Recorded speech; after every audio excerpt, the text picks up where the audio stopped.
नमस्कार मेरे प्यारे विद्यार्थियों, आप सभी का स्वागत है आपके अपने YouTube चैनल स्टडी विद कौशल पर। जैसा कि आप सभी को पता है कि शाम के 6:30 बज चुके और मैं कौशल गुप्ता एक बार फिर से हाजिर हूँ आप सभी के सामने रीजनिंग की क्लास को लेकर के। जैसा कि दोस्तों आप सभी को पता है कि डेली शाम को 6:30 बजे यहाँ पर आप सभी की रीजनिंग की क्लास जो है देखने को मिलती है। और ये रीजनिंग क्लास ऐसी क्लास है जो अगर आप इसके क्वेश्चंस को जो मैं क्विज कराता हूँ, इसके क्विज को अगर आप सॉल्व करेंगे और अगर आप जो डेली अभी मैं 20 क्वेश्चंस करवा रहा हूं, अगर आप इन 20 क्वेश्चंस में से आप अगर 16 सही और 17 सही कर रहे हैं कम से कम, तब तो मान के चलिए आपकी तैयारी सही है। अन्यथा जो है आपको अपनी तैयारी सही करने की जरूरत है। और सबसे बड़ी सूचना, अगर मैं जो ये क्विज करा रहा हूं आप इसे सही से करते हैं और इसे कॉन्टिन्यूसली प्रैक्टिस अच्छी कर लेते हैं इस क्विज के जरिए, तो आप किसी भी स्टेट एग्जाम्स के, अगर वो बी ग्रुप या सी ग्रुप या ए ग्रुप, यहाँ तक कि अगर ए ग्रुप का भी है, तो रीजनिंग में जो मैं पढ़ा रहा हूँ वो काम में आने वाला है। साथ ही साथ आप देखते होंगे कई प्रवेश परीक्षाएं होती है जो कॉलेज के लिए होती है या अन्य चीजों के लिए जो प्रवेश परीक्षाएं आपको देखने को मिलती हैं, उनमें भी आपको देखने को मिलेगा कि ऐसे ही रीजनिंग के प्रश्न आपको देखने को मिलेंगे। तो हाँ दोस्तों, इसका पूरा कहने का तात्पर्य यही है कि अगर आप इस रीजनिंग की क्लास को बहुत ही ध्यान से पढ़ते हैं, प्रैक्टिस अपनी बनाए रखते हैं, 16-17 कम से कम सही करते हैं, तब आप अगर भविष्य में किसी भी चीज में जो है सरकारी नौकरी के लिए या अच्छे कॉलेज में प्रवेश के बारे में सोच रहे हैं, तभी आपका सपना साकार भी हो सकेगा। समझ गए? इसको साकार करने का यही तरीका है। ठीक है, तो आप लोग उम्मीद करता हूं समझ गए होंगे कि ये क्लास कितनी महत्वपूर्ण है और आप लोगों को कितना इससे फायदा हो सकता है। और साथ ही साथ एक बहुत बड़ी सूचना है कि भैया देखो, यहाँ पर रोज सुबह जो है इस समय 8 बजे आपको क्लास देखने को मिल रही है, जो पॉलिटी की मैं थ्योरेटिकल क्लास लेकर आ रहा हूँ। और यहाँ मैं आपको आर्टिकल 1 से लेकर के अभी 18 तक मैंने पढ़ा दिया है। आगे सिलसिला चालू रहेगा जब तक पूरा कॉन्स्टिट्यूशन यानी कि पूरा पॉलिटी का जितने अनुच्छेद है, जितने आर्टिकल हैं, मैं उसे कवर नहीं करा देता, तब तक मैं जो है आप लोग का ये सीरीज मैंने पॉलिटी की चालू की है ये कॉन्टिन्यूअस रहने वाली है। साथ ही साथ इसी में आप सुबह जो है करंट अफेयर्स की भी क्लास देखेंगे और एक दोपहर में 12 बजे क्लास चलती है जो आपको इस समय आधुनिक भारत इतिहास को देखने को मिलेगी। किस पर? आधुनिक भारतीय इतिहास पर जो है क्विज क्लास चल रही है। ठीक है, तो उम्मीद करता हूं आप लोग समझ गए होंगे पूरे इंट्रो से। अब चलिए क्लास की तरफ बढ़ते हैं हम लोग फटाफट और देखते हैं कि आज के प्रश्नों में क्या है जो आप लोगों के काम में आने वाला है। चलिए बढ़ते पहले प्रश्न की तरफ। और आप लोग अपने हर दोस्तों को शेयर करिए, बार बार कराओ। और किसी भी प्रतियोगी परीक्षा की तैयारी कर रहा है तो उसे बेझिझक बताइए कि भैया आप अपनी क्लास जो है कॉन्टिन्यूसली रखें। बीच में हाँ 1-2 दिनों के लिए थोड़ा सा डिस्टर्ब होगा। देखिए अभी मैं आप लोग से एक छोटी सी बात बताना चाहता हूँ कि थोड़ा सा ये आप लोग का जो 13-14 तारीख तक का समय ना, 13-14 दिसंबर तक के, मैं थोड़ा सा मतलब रेगुलरिटी में मेरा थोड़ा सा प्रॉब्लम आ रहा है। बट आप विश्वास मानिए 13-14 के बाद जब रेगुलर होऊंगा ना, तो कम से 3 क्लास तो है ही, इसको मैं 4 और 5 भी लेकर के पहुंचा दूंगा और आप लोग की पूरी तैयारी करा दूंगा। ठीक है, तो उसके लिए निश्चिंत रहें आप लोग। अभी थोड़ा सा 13-14 दिसंबर तक थोड़ा सा कुछ प्रॉब्लम्स हैं, इसको मैं क्लियर करके तुरंत ही आप लोग के लिए वो भी चीजें स्पष्ट कर दूंगा। अभी जैसे पिछले 2 दिन मेरी क्लास नहीं हो पाई और अभी दोपहर की 12 बजे वाली क्लास भी मेरी नहीं चल पा रही है, तो इन सबको मैं समझ रहा हूँ। ठीक है, चलिए अब पहले प्रश्न की तरफ बढ़ते हैं, काफी बातें हो गई। पहला प्रश्न यहाँ पर ये है आप लोग के लिए। ठीक है, आप लोग ध्यान से देखिएगा और पहले प्रश्न की तरफ हम लोग बढ़ते हैं। कह रहा एक व्यक्ति 7 किलोमीटर पूर्व, ठीक है, एक व्यक्ति 7 किलोमीटर पूर्व चलता है, थोड़ा सा छोटा कर दे वरना लिख लो। एक व्यक्ति 7 किलोमीटर पूरब की ओर साइकिल चलाता है, फिर दक्षिण की ओर मुड़कर 12 किलोमीटर साइकिल चलाता है, फिर पश्चिम की ओर मुड़कर 7 किलोमीटर साइकिल चलाता है, फिर अपनी बाई ओर मुड़ता 10 किलोमीटर चलाता है, तो अपनी प्रारंभिक स्थिति से अब कहाँ है? चलिए इस क्वेश्चन को सॉल्व करने के लिए यहाँ पेज पे जगह कहाँ मुझे मिलेगी, बड़ी दिक्कत तो यही है मुझे। चलिए देखता हूँ, कहीं पर जगह ढूंढता हूँ। चलिए छोटे से मैं बताने की कोशिश करता हूँ, क्या ही किया जाए। चलो ये छोटे से मैं बताने की कोशिश करता हूँ। यहाँ पर ध्यान दीजिएगा, अच्छे समझिएगा। आप लोग मैं ड्रॉ कर रहा हूँ, आप लोग कॉपी पेन लेकर रीजनिंग सॉल्व करते हैं तो समझदार है। अगर बिना कॉपी पेन के रीजनिंग सॉल्व कर रहे हैं ना, तो अपनी इस मूर्खता में सुधार लाइए और अपने आप को थोड़ा सा समझदार बनाइए। एक व्यक्ति 7 किलोमीटर पूर्व की ओर चलता है। आप जानते हैं कि यहाँ मान लीजिए कोई पॉइंट है, ठीक है, यहाँ पर कोई अगर पॉइंट है तो यहाँ से पूरब की साइड होगा, इस साइड होगा, ठीक। कितना चलता है? 7 किलोमीटर चलता है। फिर वहां से वो दक्षिण की ओर मुड़ करके कितना चलता है? ये 7 हो गया, दक्षिण की ओर मुड़ करके 12 चलता है, ठीक है। 12 किलोमीटर का फिर पश्चिम की ओर मुड़ जाता है, फिर पश्चिम में कितना? 7 चलता है, ठीक है। ये पश्चिम में फिर 7 चल रहा है और फिर वह अपनी बाईं ओर मुड़ जाता है। अब वो जब इधर पहुंचा तो उसका बायां क्या होगा? यानी कि मुंह इधर है, जब उसका मुंह इस साइड है तो उसका बायां क्या होगा? ये नीचे होगा ना, इसका बायां फिर नीचे होगा। तो नीचे कितना चलता है? 10 किलोमीटर चलता है, ठीक है। यहाँ मान लीजिए 10 है, तो पूछ रहा है कि वह अपनी प्रारंभिक स्थिति से कहा, अभी उसकी प्रारंभिक स्थिति है, तो बताइए वो कितना है? बहुत ही आसान है यार, इसमें क्या ही बताओ। वो यहाँ पर था, अब यहां से वो यहाँ पर है, ठीक है। अब बता ओ और पी के बीच में वो कितनी दूरी, ए ओ और पी के बीच में कितनी दूरी, आप लोग को ये बताना। बताओ, बहुत ही आसान सा प्रश्न, बताओ इसका सही जवाब क्या होगा। तो देखो 12 यहां से चला, 10 यहां से, तो 12 और 10 22 हो गया। अब वो नीचे गया तो नीचे क्या होगा? दक्षिण होगा कि पूरब होगा? तो जितने लोगों ने यहाँ पर क्या 22 किलोमीटर दक्षिण दिशा जवाब दिया, यानी कि ए जवाब दिया है, वो सही कर ले। समझ गए आप लोग पूरे अच्छे से? मैंने इसीलिए जो है ड्रॉ करके भी दिखा दिया आप लोगों को कि कैसे वो गया है, कहाँ पहुंचा है। समझ गए? क्लियर? चलिए अगले प्रश्न की तरफ बढ़े। उम्मीद करता हूं आप लोग समझ गए 22 किलोमीटर दक्षिण की ओर कैसे आया। चलिए ये जो है वेन आरेख दिखाया जा रहा है, इसे आप छोटा कर देते हैं, अब मजेदार, अब जहां दिखेगा आप लोगों को। चलिए ये जो वेन आरेख दिखाया जा रहा है यहाँ पर, उनमें व्यापारियों के बारे में दिखाया गया। ये चावल के व्यापारी, ये गेहूं के, ये चना के, इनमें से कुछ है जो चावल गेहूं दोनों बेचते हैं, कुछ है जो चावल गेहूं चना तीनों बेचते हैं, ठीक है, और कुछ है जो दो दो कॉम्बिनेशन में। बताइए इनमें कह रहा है केवल गेहूं और केवल चने, मतलब ये केवल गेहूं और केवल चने के व्यापारी कितने हैं? टोटल बताइए कितने हैं टोटल? चने और जो है दोनों को मिला करके कितने भैया? बहुत ही गेहूं और तो मतलब केवल गेहूं और केवल चने। अच्छा जो केवल गेहूं और चने, सॉरी, जो केवल गेहूं और चने मतलब केवल गेहूं और चने मतलब कॉम्बिनेशन में, यहाँ कॉम्बिनेशन में पूछ रहा है, ध्यान दीजिएगा वरना आप लोग गलत कर देंगे, इसीलिए मैं पहले बार बार हिंट दे रहा हूं। केवल गेहूं और चने, समझ गए? तो इसका सही जवाब क्या है? 2। यहाँ क्या कर रहा है? केवल गेहूं और चने, तो केवल गेहूं का ये हो गया, चने का ये हो गया। अब गेहूं और चना दोनों कहाँ पे कॉमन आ रहा है? यहाँ पर, ये आपका पूरा है, तो यहाँ पर आपका क्या 2 लिखा है, ठीक है। और जैसे इसमें जाएंगे तो चावल हो जाएगा ना, तो ये तो कैंसिल हो जाएगा, तो गेहूं और चने में 2 आ रहा है। समझ गए अच्छे से? चलिए अगले प्रश्न की तरफ बढ़े। अगला प्रश्न है कि किसी कोड भाषा में ग्रामर को क्या लिखा जाता है? चलो पहले देखते हैं ग्रामर को क्या लिखा जाता है। GRAMMAR, ग्रामर को क्या लिखा जाता है? HSBNNBS लिखा जाता है, ठीक है। तो ग्रांटिंग को क्या लिखा जाता है? ग्रांटिंग को क्या लिखा जाएगा? चलिए ग्रांटिंग में नीचे लिख देते हैं, कभी पता लग जाए क्या लिखा जाएगा। पहले देखते हैं इसमें क्या छिपा है, जो हम इससे हासिल करेंगे तो इसको हम लोग हल कर लेंगे। तो पढ़ते हैं ABCD। पहले आपको सबको याद होना चाहिए कि ABCD में कौन सा किस पोजीशन पे है। जी कौन से पोजीशन पे है? जी 7 पोजीशन पे है, ठीक है। R कौन से पोजीशन पे है? R आपका 18 पे है। A आपका 1, M आपका कितने पे है? M आपका 13 और ये 13। A आपका 1, R आपका कितना है? R आपका है 18, ठीक। अब नीचे क्या लिखा है? H देखिए कितने पे? 8 पे है। S कितने पे? 19 पे। B कितने पे? 2 पे। N कितने पे है? 14 पे। N कितने पे? 14 पे। B कितने पे? 2 पे। S कितने पे? 19 पे। आपको कुछ दिखा? यहाँ 7 के नीचे 8, 18 को 19, 1 का 2, 13, 14, 13, 14, 1 का 2, 18 को 19, एक एक बढ़ा के हमें लिखना है। समझ गए? आप देख लीजिए यहां से आप लोगों को पता लग गया ना कि +1 का अंतर है, ऊपर से नीचे में +1 का अंतर है। समझ गए? इसलिए बार बार कहता हूँ A to Z का पूरा आप लोग याद कर लो। रीजनिंग में ये जान के चलो माई बाप है, रीजनिंग का माई बाप है A to Z का जो है पूरे वर्ड्स जान लेना, क्योंकि इतना कोई जो ABCD में ज्यादा पूछे जाता है A to Z का आप याद है तो फटाफट दिमाग वहीं चालू हो जाता है।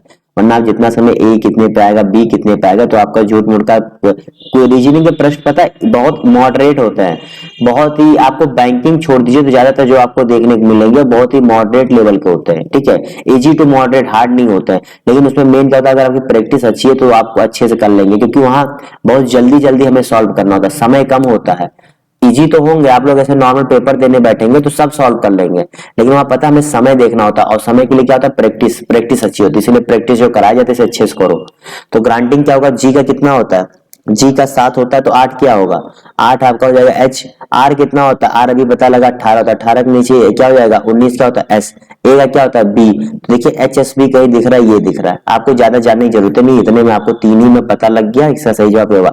अब आपने इतना समय बचा लिया ना, अभी एच एस बी कहीं और भी होगा तो हमें आगे जाना पड़ता नहीं, इसलिए सही जवाब क्या है बी। ये होता है प्रश्न को करने का तरीका, अपने समय बचाने का तरीका और अच्छे नंबर लाने का तरीका, ठीक है, क्योंकि पेपर तो सभी देते हैं, स्मार्ट लड़के ही सभी से आगे पहुंच जाते हैं। अगला प्रश्न, उस आकृति का चयन करें जो शेष से अलग हो, बताइए उस आकृति का चयन करें जो शेष से अलग हो। देखिए मैं आप सबको वो क्या नाम है बैल बुद्धि वाला स्टूडेंट नहीं बनाना चाहता, मैं कहता हूँ आप लोग स्मार्ट बने, स्मार्ट इन द सेंस कि आप लोग अगर मेहनत 10 मिनट करें ना, तो 10 मिनट में आप लोग जो कम से कम जो 1 घंटा मेहनत कर रहा है, तो आप उतना स्मार्टनेस तो अपने अंदर ले आए, ठीक है, मैं ये चाहता हूँ, इतना चाहता हूँ मैं इस लेवल का। लेकिन उसके लिए आपको जो कहा जाता है वो करो ना, तो मजा है, आप लोग अपना सुनते काम।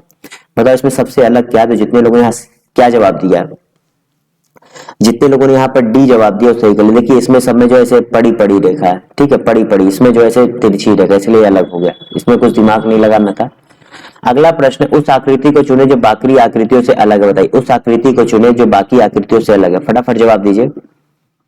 आप देखिए बहुत ही छोटा सा एक डिफरेंस है, उसी में पूरी उत्तर छिपा, छोटा सा डिफरेंस है, आप लोग ध्यान से देखिए थोड़ा, इसमें जो है अक्षरों को पढ़ना है, तो इसलिए मैं समय दे रहा हूं आप लोग को, इतना हिंट देके कराता हूँ ना, अगर इसके बावजूद आप लोग 16-17 नहीं सही कर पाओगे तो पता है पेपर में आप लोग जो है 12-13 तक पहुंचते पहुंचते क्या पे बोल जाओगे, क्या पे, क्यों, क्योंकि यहाँ पर जो दिमाग आपका इतने हिंट पे चल जाता है, वहां बिना हिंट के चलाने में और दिमाग लगेगा, फिर वहां पर आप लोग जो है परेशान भी हो जाओगे, ठीक है, इसलिए ज्यादा हिंट भी नहीं देता हूँ। इसका सही जवाब क्या है सी, क्योंकि यहाँ पे देखिए एफ है और एफ आपको कहीं नहीं मिलेगा, ई मिलेगा आपको, क्या ई, ये देख के ही पता लग गया था, तो इसका सही जवाब क्या है सी, ठीक है। चलिए बताइए कौन सा कर्मानुसार नहीं है, वह कौन सा वर्णमाला है जो कर्मानुसार नहीं है, बताइए इसका सही जवाब क्या होगा। क्वेश्चन नंबर 6 का सही जवाब क्या होगा बताइए। कर्मानुसार का मतलब है, जैसे ए के बाद देखिए यहाँ पे एल लिखा है, तो ए बी सी डी में ए के बाद एल आता है, एल के बाद ओ लिखा है ना, तो ए एल के बाद ओ ही आता है, ओ के बाद वाई आता है, इसी कर्मानुसार की बात हो रही है, समझ गए। चलिए बताइए ऐसा कौन सा जो नहीं है, यहाँ पर नहीं है पूछ रहा, बताइए कौन सा नहीं है। क्वेश्चन नंबर 6 का सही जवाब क्या है, तो जितने लोगों ने यहाँ पर ब्लैंक जवाब दिया सही थे, बी के बाद एल दिया, एल के बाद ए दिया, हो ही नहीं सकता, कभी पढ़े हो ऐसा, नहीं पढ़े हो ना, तो नहीं पढ़े हो इसका मतलब ये गलत है ना गलत, इसका सही जवाब क्या है ए। अगले प्रश्न की तरफ बढ़ते हैं, निम्नलिखित में से कौन सा शब्द वाई डिसिंटरेटरी अक्षरों से बनाया जा सकता है। अच्छा तो ये शब्द दिए हैं Y D C I N R A T O R I, से कौन सा शब्द बनाया जा सकता है। वाई देखो यहाँ पर है, डी देखो यहाँ पर है, सी देखो यहाँ पर है, ठीक है, एन है इसमें, तो यानी इसका तो देख के मुझे लग रहा है ए ही होगा, आप लोगों को क्या लग रहा है, ए ही होगा ना, बस सही जवाब ए है ना ये प्रश्न, तो घबराना नहीं है। मैं तो उसको प्रोनाउंसिएट कर रहा था, मैंने सोचा क्या वर्ड लिखा है मैंने कहा अच्छा ये तो बड़े बड़े शशि थरूर भी इसको प्रोनाउंसिएट नहीं कर पाएंगे सीता निम्नलिखित प्रश्न में दिए गए विकल्पों में से विषम शब्द चुनिए, बताइए विषम शब्द क्या बताइए। और भाई जो सुबह 8 बजे मैंने जो है पॉलिटी की सीरीज चालू की हुई है ना, देखिए पॉलिटी का जो थ्योरी क्लास है ना, ये आपको डेली नहीं मिल पाएगा, ये मैं आप लोग को बता देता हूँ, लेकिन जो डेली में गैप होगा ना, उसमें मैं आप लोग को करंट अफेयर्स पढ़ाया करूंगा, ठीक है, करंट अफेयर्स की जो कुछ क्लास चलती है वो चला करेगी, ठीक है, तो आप लोग निश्चिंत रहिएगा। बता रहा हूँ इधर थोड़ा 2-3 और इधर थोड़े काम की वजह से मैं डिस्टर्ब हो गया था अब 8 बजे वाली क्लास भी आपकी रेगुलर चला करेगी, 12 बजे वाली भी उम्मीद है कल से आप लोग की रेगुलर हो जाएगी, ठीक है। तो बताइए 8वें का सही जवाब क्या है। तो क्वेश्चन नंबर 8 का जितने लोगों ने यहाँ पर क्या उपन्यास जवाब दिया वो सही कर ले। देखिए समाचार पत्र, दैनिक पत्रिका, पत्रिका, ये तीनों क्या है अलग, एक अलग चीज, उपन्यास एक अलग, उपन्यास एक बुक होती है, समाचार पत्र ये डेली चीज है, कि उपन्यास का डेली नहीं पता, शायद रोज भी पा सकते, साल भर में एक हो सकता है, अलग चीज है, इन सबसे काफी भिन्न है, ठीक है। इसका सही जवाब क्या है उपन्यास। चलिए अगले प्रश्न की तरफ बढ़ते हैं। निम्नलिखित में जो ये प्रश्न दिए गए हैं इनमें बताइए, यहाँ जो ये क्वेश्चन मार्क बना हुआ है यहाँ पर, इसमें क्या भरा जाएगा। ये 4 ऑप्शंस दिए गए, बताइए इन 4 ऑप्शंस में से कौन सा यहाँ पर भरा जाएगा, बताइए। क्वेश्चन नंबर 9 है, फटाफट जवाब देकर ये क्या भरा जाएगा बताइए।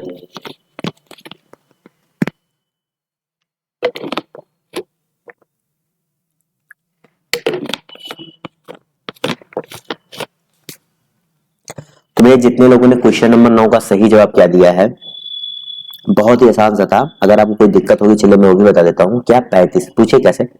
देखिए 7 तिरिक 21, 21 तिया 63, 4 चौक 16, 16 चौका 64। तो 5 यहाँ पर कितना गुणा करेंगे कि उससे 7 गुणा करने पर ये आ जाए। तो आप फटाफट रख लो कि यहाँ पर 5 में ये क्या रखे कि यहाँ आ जाए। तो देखो 45 से आप 245 को भाग दो तो क्या आएगा, 45 तो आपको 261 आएगा। 61 12 पंचे 61 बन ही नहीं सकता। 30 से आप गुणा करो, 30 से आप यहाँ 30 रखोगे तो 30 से कितना आएगा, 8 आ जाएगा। 40 3 8 मतलब ये नहीं होगा, यानी कि ये दोनों हट गया। अब 40 को रखो, 40 को रखोगे 40 छक्का 240 मतलब नहीं होगा। या 5 छक 30 होता है तब भी गलत होगा, या 5 8 40 होगा तब 40 8 320 होगा, यानी कि नहीं होगा। अब 35 बच रहा है, 35 रखो तो 5 सत्ते 35 होता है, 35 सत्ते 245 होता है। तो इसका सही जवाब क्या होगा, डी। समझिए कैसे हल करना था इसे। क्लियर, कोई डाउट तो नहीं है? उम्मीद करता हूँ क्लियर हो गया ना आप लोग को। चलो फटाफट बढ़ते हैं अगले प्रश्न की तरफ। इसलिए मैंने इसमें थोड़ा आपको समय दिया था क्योंकि इसमें थोड़ा सा था, आप कैसे पकड़ेंगे थोड़ा पकड़ने में आप लोग को दिक्कत होती, इसीलिए मैंने समय दिया था।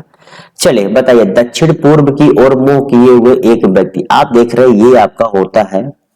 अब दक्षिण पूरब करें, यानी दक्षिण ये हो गया, पूरब ये हो गया, ये उसका दक्षिण पूरब हो जाएगा। ठीक है, क्योंकि ईस्ट वेस्ट नॉर्थ साउथ ये जो है दिशा होती है। दक्षिण पूरब के मुंह के एक व्यक्ति 45 डिग्री पर घड़ी की सुई की दिशा में मुड़ जाता है। यहां पर वो 45 डिग्री मुड़ रहा है, ठीक है, यहां से।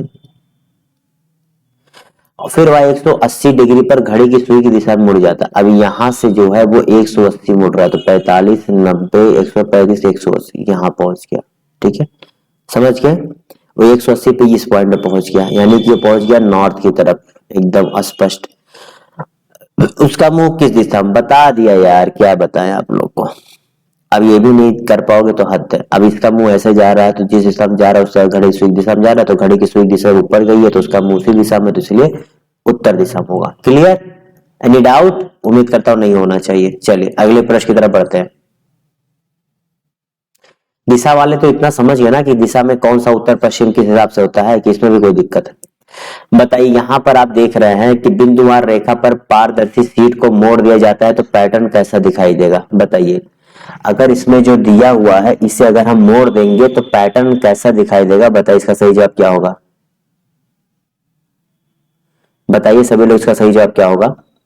तो क्वेश्चन नंबर 11 के जितने लोगों ने यहाँ पर सही जवाब क्या दिया है, ए वो सही कर ले। इसे जवाब मोड़ेंगे तो ये इससे आ जाएगा, ये इससे आ जाएगा, ये इससे आ जाएगा। तो जितने लोगों ने यहाँ पर ए जवाब दिया वो सही कर ले। ठीक है, अगला प्रश्न, एक कक्षा में सभी लड़कियां एक पंक्ति में खड़ी हैं। एक लड़की दोनों छोरों से क्रमशः 16वीं है।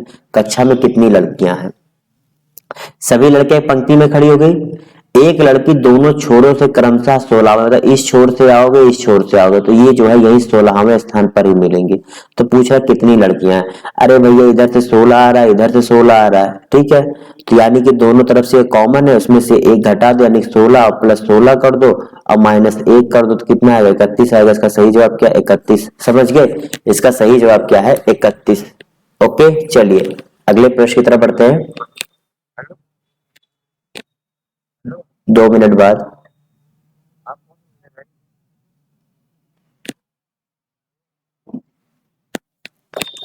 अगले प्रश्न की तरफ बढ़ते हैं। जिन्होंने परीक्षा उत्तीर्ण की है उनमें से सुनील शीर्ष से 7वें स्थान पर और नीचे से 16वें स्थान पर है। 4 लड़कों ने प्रतियोगिता में भाग नहीं लिया और 2 इसमें असफल रहे। कक्षा में कितने लड़के थे? बताइए। इससे पूछ रहा है जिन्होंने परीक्षा उत्तीर्ण की है उनमें से सुनील शीर्ष से 7वें स्थान पर है, ठीक है, और नीचे से 16वें स्थान पर है। मतलब यहाँ पर जो पॉइंट आ रहा है, इधर से अगर आप टॉप से आ रहे हैं तो 7वें पर है, नीचे से आ रहे हैं तो 16वें पर है। ठीक है, ये उसका पॉइंट हो रहा है यहाँ पर, 7 इधर से 16। 4 लड़कों ने प्रतियोगिता में भाग नहीं लिया है और 2 इसमें असफल रहे। कक्षा में कितने लड़के थे? बहुत ही मजेदार प्रश्न है, मैं देखता हूँ कितने लोग इसे सही करते हैं। बहुत ही, ये थोड़ा सा इजी नहीं है, थोड़ा सा घुमाया है। अब देखते हैं लड़के कितना घूमते हैं। लड़के कितना घूमते हैं ये देखना है, मजेदार प्रश्न है। अभी मैंने पिछला प्रश्न कराया ना, कुछ उसी तरीके का है, कुछ उसी तरीके का है। तो आप लोग बताइए इसका सही जवाब क्या होगा। इसमें पूछ रहा है कक्षा में कितने लड़के थे, टोटल लड़कों की संख्या में बतानी है, लेकिन हमें पहले इसको स्टेप वाइज हल करेंगे तभी मिलेगा। चलिए पहले बढ़ते हैं हम लोग क्या कि एक लड़का है तो 7 और 16 हो जाएगा 23 और -1 कर देंगे कितना आ जाएगा 22, टोटल हो गए 22। ठीक है, समझ गया आप सभी लोग यहाँ पर। आप देखिए आगे बढ़ते हैं, फिर आगे हम लोग बढ़ेंगे।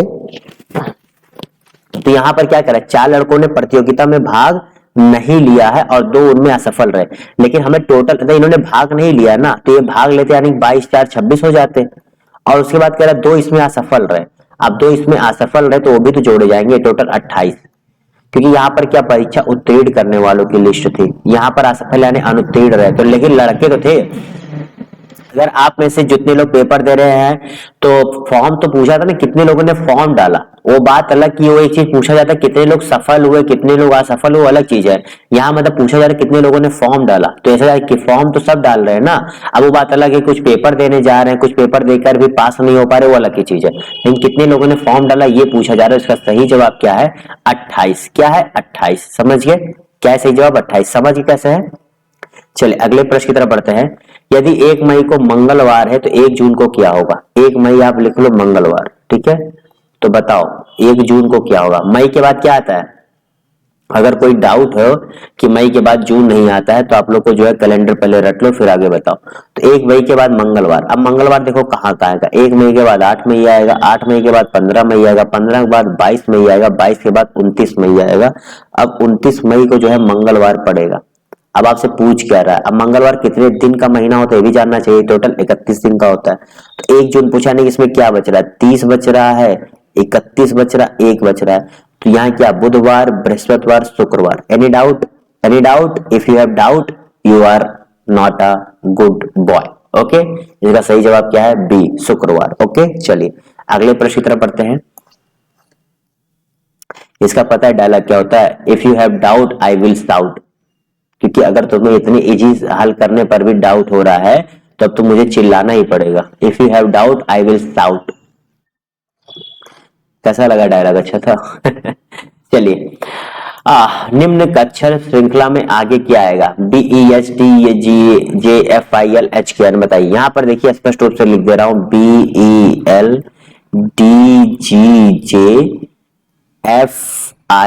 अगर आप ये तीनों को ही देखेंगे तो चौथा का मतलब उतना लिखने की जरूरत नहीं, लेकिन लिख देता हूं HKN, तो यहाँ क्या होगा, BEL दिया है तो बताइए इसका क्या होगा। आप यहाँ पर ध्यान से देखिए BEL दिया है तो B कितना 2 5 8, यहाँ क्या होगा 2 5 8। DGL का क्या होगा 4 7 10।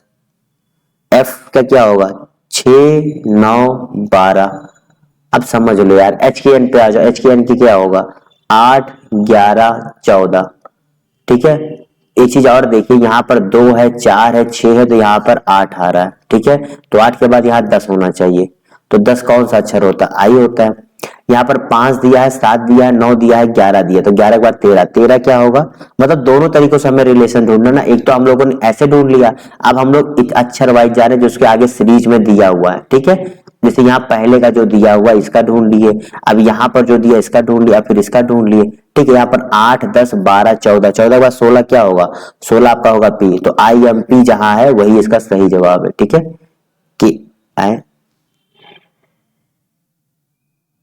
एक मिनट JMP होगा, H के बाद 8 8 2 10। अच्छा आई ना होता, माफ करेगा आई ना होता है वही मेरे को यहाँ क्यों नहीं दिया है, ठीक JMP, माफ करेगा JMP, आई ना होता है, ठीक है, इसका सही जवाब क्या है JMP। ओके समझ गए, चलिए अगले प्रश्न की तरफ बढ़ते हैं। क्लियर है ना, आई थिंक डाउट नहीं होगा। ABCD में ऐसे होता है, अब बताओ इतना याद रहता है, लेकिन अब जानते हुए भी एक बार दिमाग से निकल गया कि I10 होता है तो उस समय I10 ही लग रहा है, लेकिन फिर जब वो तो मुझे अगर आंसर में IMP दिया होता तो मैं टिक कर दिया होता, वो तो नहीं मिला तो याद आया कि यार आई नहीं सॉरी J होता है। ऐसे होता है पेपर में, ऐसे ही होता है ये जो आप देख रहे हैं ना ये कुछ अलग नहीं है, पेपर वाली सिचुएशन है। उस विकल्प को देखिए जो तीसरे पद से वही संबंध साझा करता है तो दूसरे पद पहले से करता है। यहाँ पर जो है एथनोलॉजी अगर मानो जाती है तो सिस्मोलॉजी किससे होगा? बहुत ही अच्छा है, बताइए। और बहुत जल्द मैं आप लोगों की पता है विज्ञान की सीरीज भी चालू करने वाला हूँ, दिक्कत ना लीजिएगा। विज्ञान सीरीज भी पूरा पढ़ाऊंगा A to Z, पूरा टॉपिक वाइज, मतलब जो साइंस साइड से अगर होंगे उन्हें भी, उनका भी पूरा मैं ध्यान देने वाला हूँ, ठीक है। तो वो भी चीजें आपको मिलने वाली है, इसलिए आप लोग निश्चिंत रहें, समझ गए। और विज्ञान तो ऐसा है ना, जो आप लोग साइंस साइड के साथ है, आजकल प्रतियोगिता परीक्षाओं में अभी RO का पेपर देखा तो उसमें भी अच्छा खासा पूछा गया था, PCS में पूछे जाते हैं, कई स्टेट एग्जाम्स होते हैं जैसे जो C और D ग्रुप के होते हैं उनमें काफी पूछे जाते हैं। तो साइंस तो बहुत अच्छे से पढ़ना, खास करके साइंस में मैं बायोलॉजी पर अच्छे से मैं आपको फोकस कराऊंगा। थोड़ा लंबा चलेगा लेकिन बहुत ही अच्छे से पढ़ाऊंगा, क्योंकि जो समय है सब समय अपना है ना यार। एक साल ऐसे थोड़ी ना आपको तैयारी करने के लिए कहा जाता है, एक साल पढ़ो, एक साल इसीलिए किया जाता है। एक पेपर के बाद दूसरे पेपर में यूं ही तुरंत नहीं कराया जाता, क्योंकि भैया समय दिया था, समय लोगे तभी पढ़ पाओगे। तो सिस्मोलॉजी का सही जवाब क्या है? जितने लोगों ने यहाँ पर क्या जवाब दिया, भूकंप भी है, बिल्कुल सही बात है। इसका भूकंप समझते, भूकंप के अध्ययन को जो है सिस्मोलॉजी कहते हैं, ठीक है। अगला प्रश्न यहाँ पर नीचे दिए गए कथन में तर्क है, बताइए कौन सा तर्क जो है अच्छा है, बताइए। यहाँ पर हमें देखना कौन सा तर्क अच्छा है। यहाँ पर कथन क्या है? कथन पहले देख लीजिए, सरकार को दालों के निर्यात पर प्रतिबंध लगाना चाहिए, या कथन है तो तर्क की तरह हाँ, इससे भारत की में जो है दालों की कीमत कम हो जाएगी, नहीं इस निर्णय से निर्यात उद्योग में नौकरियां समाप्त हो जाएंगी। बताइए इसका सही जवाब क्या होगा?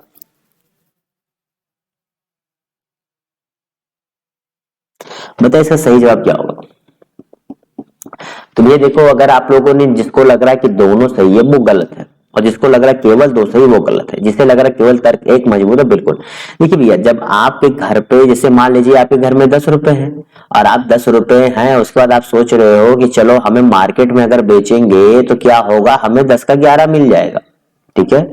ये 10 का 11 मिल जाएगा, एक उदाहरण समझिए।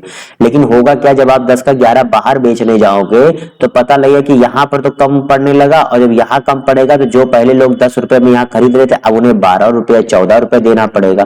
जैसे सरसों तेल रख लीजिए, अभी क्या हुआ, सरसों तेल कितनी महंगी है आप देख रहे हैं, तो ये महंगी हो जाएगी। तो इससे क्या होगा, आम आदमी परेशान हो जाएगा और दालों की कीमत अच्छा कम हो जाएगी, माफ करिएगा, लगता है मैं यहाँ पर दालों के निर्यात पर प्रतिबंध लगाना चाहिए, तर्क हाँ, इससे भारत में दालों की कीमत कम हो जाएगी।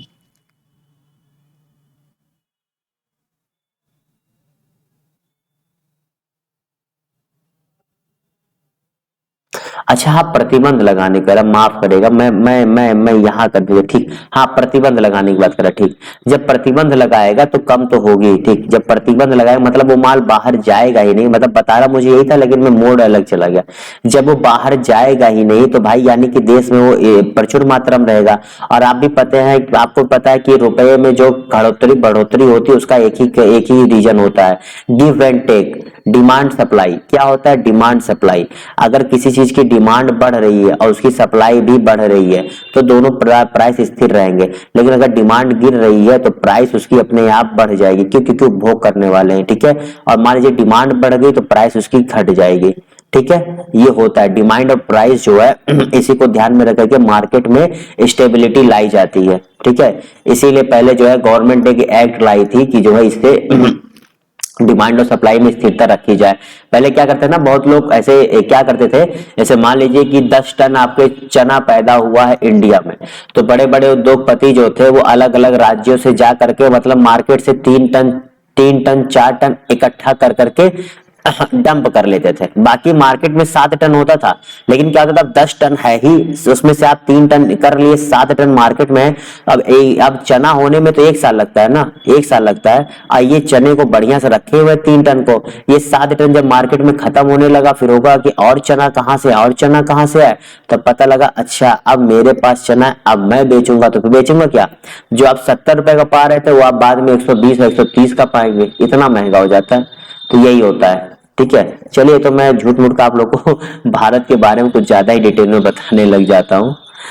आप लोग भी कहते हैं कि क्या सर क्या बताने लगे। चलो कोई ना, अगले प्रश्न की तरफ बढ़ते हैं फटाक से। चलो, यहाँ बताए निम्नलिखित में से कौन सी आकृति लेखकों, शिक्षकों और पुरुषों के मध्य संबंध को सबसे अच्छा दर्शाती है। यहाँ पर लेखक है, शिक्षक है और पुरुष है। तो बताइए इसका सही जवाब क्या होगा। लेखक, शिक्षक, पुरुष। कुछ लेखक हैं, कुछ शिक्षक हैं, तो कुछ पुरुष हैं। तो बताइए इनमें से कौन सा आरेख ऐसा होगा जो सही होगा। देखिए एक चीज जान लीजिए, पुरुष जो होगा वो शिक्षक भी हो सकता है और लेखक भी हो सकता है, ठीक है। कुछ उसमें से तो इसका सही जवाब यही हो जाएगा। आराम से, इसमें ज्यादा सोचना नहीं था, इसका सही जवाब बी है। फिर पुरुष दे दिया ना, उसका दिमाग लगाने की जरूरत नहीं होगी। कथन कह रहा है यहाँ पर, ध्यान देखिए, यहाँ कथन कह रहा है कि कुछ कौवे शेर है, सभी शेर चीते। कुछ कौवे शेर है, ठीक है, कुछ कौवे हमारे शेर है। ये कौवा हो गया, ये शेर हो गया, और सभी शेर जो है चीते हैं। ये हमारा चीता हो गया, तो सभी शेर चीते हैं। कुछ कौवे चीते हैं, कुछ कौवे चीते, ऑब्वियसली सी बात होगी यार, जब ये आ गया तो होना ही पड़ेगा, नहीं होंगे क्या। कोई भी शेर कौवा नहीं है, कोई भी शेर कौवा नहीं। अबे कई भाई कैसे नहीं है, ये देखो यहाँ पर दिखाया जा रहा है, काहे नहीं है, बिल्कुल होंगे ये। तो यानी कथन ये सही, जितने लोग केवल निष्कर्ष एक सहमत है जवाब दिया वो अपना सही कर ले, ठीक है। अगले प्रश्न की तरफ बढ़ते हैं, जो कि आज का आखिरी प्रश्न है। दी गई प्रश्न श्रृंखला में प्रश्नवाचक चिन्ह के स्थान पर क्या आएगा बताइए। यहाँ पर जो प्रश्न श्रृंखला दी गई है इसमें प्रश्नवाचक चिन्ह के स्थान पर क्या आएगा बताइए। क्वेश्चन नंबर 20 का सही जवाब क्या होगा बताइए, इसका सही जवाब क्या होगा। 2 17 52, तो 2 17 52, 52 के बाद क्या, 52 के बाद 206, तो 2 17 52 में आप देखेंगे 2 के बाद आप क्या जोड़ रहे हैं, प्लस 15 कर रहे हो, तो कितना आ रहा है 17। अब 17 में कितना प्लस करोगे तो 52 आएगा, तो 17 में आप कर रहे हो 35, ठीक है, 35 कर रहे हो तो 52 आ रहा है। अब 52 में आप कितना प्लस करोगे तो कितना आएगा, आपको ये जानना है। और यहाँ पर लेकिन आपको एक क्या मिल रहा है, 206, ठीक, 206। अब आपको ये देखना है कि कैसे लाया जाए। और यहाँ जब 15 से 35 आए हैं तो 20 का अंतर है, जब हम लोग 15 से 35 की तरफ पहुंचे तो 20 का अंतर है। तो यानी कि इसमें हमें क्या देखने को मिल रहा है, उत्तर में आते कौन सा हो सकता है। यानी कि 35 तो कम से कम होगा ही, 35 से ज्यादा होगा तो 35 से ज्यादा देखो ये नहीं होगा, 35 से ज्यादा ये, 35 से ज्यादा होना चाहिए तो ये भी नहीं होगा। 52 में 35 छोटे 50, अब 113 184 हो रहा है। अब 113 84 को रखो, उत्तर से हल करो, दिमाग मत लगाओ ज्यादा। उत्तर जो दिया ना उत्तर से हल करो, यानी ये दोनों तो नहीं होगा ना। अब 113 से 14, अब 113 रखो यहाँ पर, यहाँ पर क्या करो 113 मानो, मतलब इसका क्या 113 मानो। 113 तो 52 में कितना जोड़ेंगे 113 होगा बताओ। 52 में हम लोग जब जोड़ेंगे आपके 61 तो 113 होगा। अब 113 में कितना जोड़ेंगे 206 होगा, तो 113 में हम लोग 93 जोड़ेंगे तो 206 होगा। अब यहाँ पर देखो 15 से 35 आया 20 हुआ, 35 से जब 61 पहुंचे तो कितना होता है, 35 से 61 जब पहुंचेंगे तो आपका होगा 26, ठीक है। और जब 61 से हम लोग 93 पहुंचेंगे तो कितना होगा आपके 32, ठीक है। तो यहाँ पर देखिए क्या आ रहा है 20 6 26, 26 6 32, यानी 6 का अंतर आ रहा है, यहां से मिल रहा है, ठीक। लेकिन अभी 184 रखेंगे तो आपको नहीं मिलेगा, तो इसका सही जवाब क्या है 113। समझ गए, तो क्या हमें पहले ही सी में मिल गया ना, तो डी की तरफ क्यों जाए, क्यों टाइम वेस्ट करें भैया। जब हमें सी ही बताया, यहाँ पे 20 आया था उन दोनों का, तो यहाँ 26 आ रहा है, 26 के बाद 32 आ रहा, तो यही होगा ना सही। समझ गए ना, क्योंकि 20 से 15 से 35 20 हुआ, 35 से 61 26 हुआ, 61 से 93 32 हुआ, तो 6 का जो ये अंतर आ रहा है ये हमें बता रहा है। हमें ये पहले वाले में तो नहीं मिला, लेकिन जब हम लोग के इसके बीच का जो गैप था उसको जब हम लोगों ने देखा अंतर, तो उससे मिला कि क्या होगा। ये बहुत ही मजेदार प्रश्न था। ये आज के क्विज में 2 प्रश्न मुझे बहुत मजेदार लगे जो अच्छे थे। उन 2 प्रश्नों को जिन्होंने सॉल्व किया होगा वो जान के चलो कि उनकी वो तो मतलब आज प्रो लेवल पर खेल गए, ठीक है, समझ गए। चलिए इन्हीं सब बातों के साथ आज की क्लास को खत्म करता हूँ। और सुबह फिर से बता दो भैया, सुबह 8 बजे वाली क्लास है ना, वो जो पॉलिटी की चलती है या फिर करंट अफेयर्स की, तो उसे जरूर देखिए, दोनों बहुत इंपॉर्टेंट है। पॉलिटी का मैं आर्टिकल 1 से लेकर के पूरी कंप्लीट करने का मैंने उसमें जो पूरी सीरीज चला रखी है, और करंट अफेयर्स जो मैं चलाता हूं उसमें मैं मंथली वाइज का आपको करंट अफेयर्स का क्विज कराता हूं, फिर साथ ही साथ एक मिनी मैराथन क्लास भी कराता हूं, जो आपकी तैयारी को मतलब एक बार तो मैं आपको पढ़ाता हूं, फिर रिवीजन करने को कहता हूं, फिर रिवीजन कर जब चुके होते हैं तब मैं उसका एक टेस्ट लेता हूं, ठीक है, क्विज के जरिए। तो पूरी तैयारी किस तरह से विधिवत तरीके से कराई जाए उसकी पूरी जिम्मेदारी मैं लेकर के चल रहा हूं। बस आप लोग कुछ नहीं करना, अपने दोस्तों को शेयर करना है, वो किसी भी प्रतियोगी परीक्षा की तैयारी करें, उन्हें बेहिचक आप शेयर करें और उन्हें इस चीज के बारे में बताएं। इन्हीं सब बातों के साथ आज की क्लास को खत्म करता हूं, फिर मिलता हूं सुबह 8 बजे। और आज 8 बजे वाली क्लास को जरूर देख लीजिएगा, वो भी काफी इंपॉर्टेंट है, क्योंकि मूल अधिकार अब मैंने स्टार्ट कर दिया है, क्योंकि हर पेपर में पूछा ही जाता है। इन्हीं सब बातों के साथ आज क्लास खत्म करता हूं, फिर मिलूंगा सुबह 8 बजे। तब तक के लिए गुड बाय। लाइक कर दे, शेयर कर दे, अगर सब्सक्राइब नहीं किया अभी तो जरूर से जरूर सब्सक्राइब कर दे और शेयर करते रहे, चाहे कोई भी किसी भी प्रतियोगी परीक्षा की तैयारी के लिए अपना मन बना चुका है। Okay bye, have a good night.